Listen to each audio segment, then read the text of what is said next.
Pro Wrestling Weekly presents Today in Wrestling History, May 4. On this date in 1998, WCW Monday Nitro aired live from Indianapolis, Indiana. In the main event, Lex Luger defeated Kevin Nash by disqualification. On this date in 2002, the WWF held its Insurrection pay-per-view. In the main event, Triple H pinned The Undertaker. This was the last televised event to use the WWF moniker before switching over to WWE. On this date in 2009, WWE Monday Night Raw aired live from Buffalo, New York. In the main event, Cody Rhodes, Randy Orton, and Ted DiBiase fought Shane McMahon to a no contest in a handicap tag team match. This has been Today in Wrestling History, May 4. You are listening to Pro Wrestling Weekly with Fearon Dairy.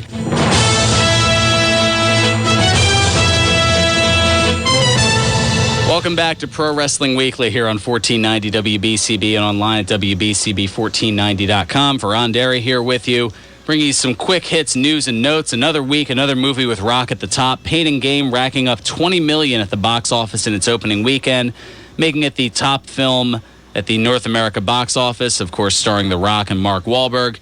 Internationally, though, it was crushed by an early release of Iron Man 3, which produced almost $200 million internationally, and Iron Man 3 released in U.S. theaters yesterday.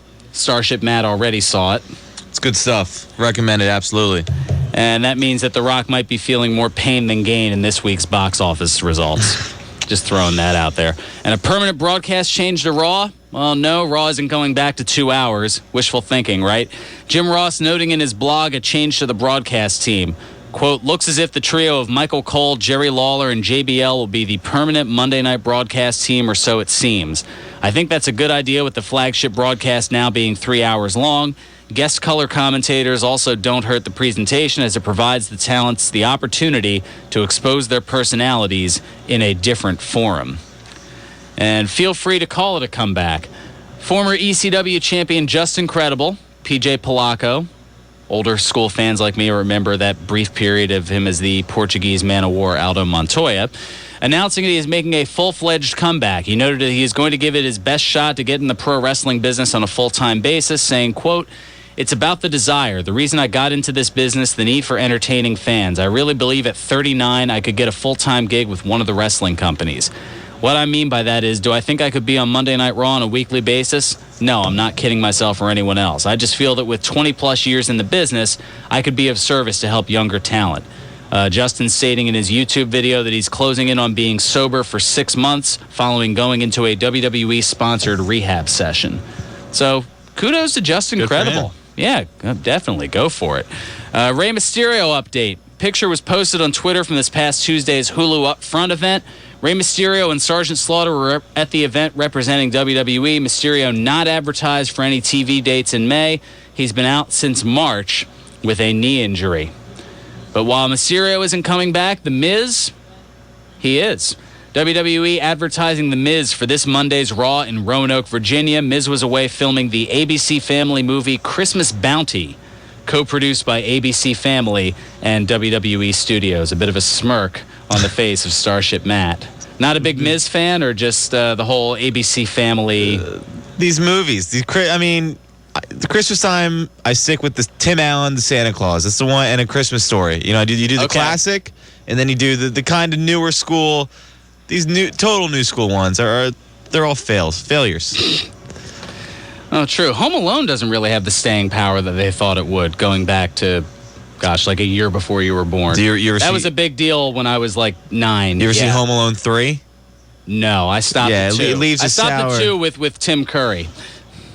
Leaves a sour taste, and it's hard to... Well, they took Macaulay Culkin was a teenager by that point, so right. He could get away with being home alone and not have it be an issue. Speaking of advertised returns, though, WWE advertising CM Punk for the May 27th edition of Raw up in Calgary, dramatic pause, Alberta, Canada.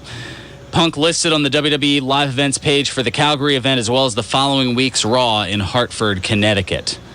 Interesting. Some rumors have said it'll be out till SummerSlam, so we'll see whether or not that sticks or changes.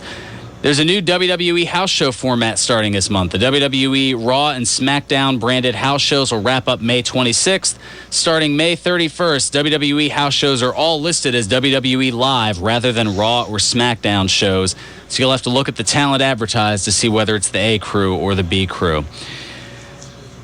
Stephanie McMahon muscle photo shoot. That's right. TMZ has early pictures from an upcoming photo shoot of WWE VP Stephanie McMahon that she did for RxMuscle.com. The 3 pics show Steph swinging a sledgehammer, swinging ropes, and posing with her husband Triple H, as well as her fitness coach Dave Palumbo.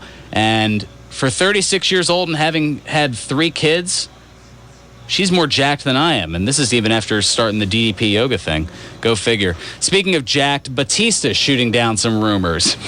Former WWE star Dave Batista taking to Twitter Wednesday to address rumors of a return to WWE in regards to a specific blog post saying that he was being cryptic. He tweeted, "Here's a cryptic message.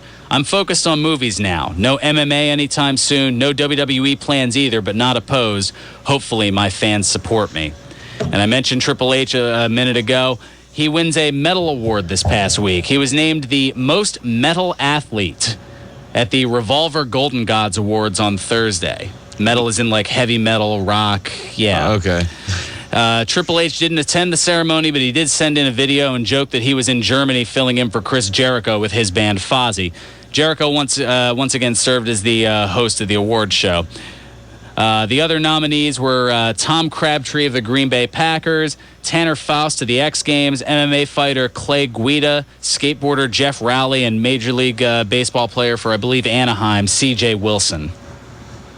Interesting. Yep. All right, and one more here. We talked about this during the break. The Rock landing an HBO comedy pilot. Dwayne "The Rock" Johnson will star and serve as an executive producer on a 30-minute dramedy pilot for HBO. It'll be written by Steve Levinson and chronicle the lives of athletes living in Miami. Actor Mark Wahlberg, also an executive producer, and brought to you by the people who brought you Entourage, I believe, right? That's right. Great stuff. Starship Matt, it's been a pleasure. I'm sure we'll see you around once your summer exploits, whatever or whomever they may be, are done and through. Took you a sec to get that. Little slow this morning after the Atlantic City activities last night. I did see that on the Book of Face. Yeah. So no problem. But great having you here, and look forward. Feel free to come back anytime there's something real sports related that ties in with wrestling, because I know you're not going out of your way to watch Raw, but that's all right. I won't hold it against you. That's it. Stay tuned. Starship Matt's got country on the other side of the IRN USA News. 1490 WBCB, Levittown, Peerless Hills, Trenton.